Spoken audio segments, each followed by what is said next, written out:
ஒரு காலத்தில் சூரியபுரம் என்ற அழகான ராஜ்யம் இருந்தது. அங்கு வாழ்ந்தார் தைரியமான ராஜா அர்ஜுனன், கருணையுள்ள ராணி மயூரா. செம்பருத்தி. ஒரு நாள் மாளிகையின் தோட்டத்தில் உள்ள மாயமலர் உதிர்ந்து போய்விடுகிறது.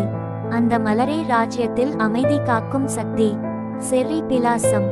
ராணி கவலைப்பட ராஜா சொன்னார், அந்த மாயமலரை மீண்டும் மலர வைப்பது நம்ம காதலால்தான். ஜொலிக்கும் இதயம். அவர்கள் சேர்ந்து ஒரு பயணத்துக்கு செல்கிறார்கள். காடு, மலை, ஆறு கடந்து ஒரு வித்தியாசமான மாயமரம் காண்கிறார்கள்.